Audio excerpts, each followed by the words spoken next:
A lot of you people have been asking me, oh, hello, it's the old solicitor here again. What exactly is a living trust and why is it called a living trust? Well, it's called a living trust because you do it while you're living, you're alive.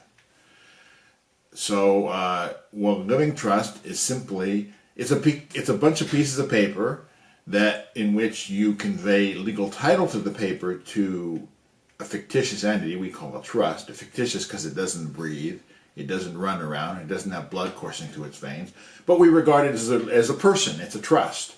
It's a legal person, a fictitious entity.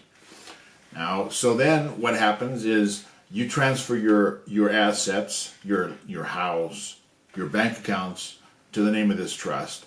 So that means that when you die, well, that doesn't have any effect on who owns the trust. It only affects the beneficiary, which would be you, your loved ones, possibly even your wife.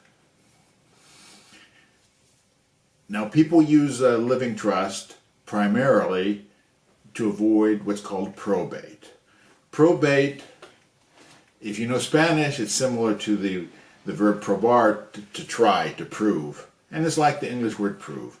So when you have a will, your property's in a will, your heirs have to take that will down to the county courthouse and they have to prove the will. They have to satisfy the judge that it's a real will, it was executed properly, and people can come around and contest that will.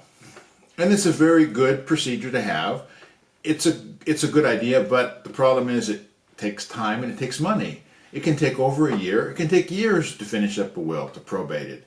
And of course, the lawyer gets his fee, which is dependent on the value of the property.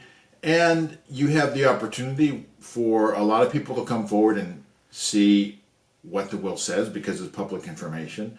People can dispute it. It takes time and money. And meanwhile, there you are. Your heirs can't use your property right away. So the living trust became popular. Just like I was saying, when the person who wrote the living trust dies, that has no effect on the ownership of the property. What happens is in your trust agreement, you set forth who is going to be the trustee to succeed you when you die. And that person automatically becomes a trustee, and all they have to do to prove it to the bank or the county recorder is to bring a copy of your death certificate and a copy of the trust.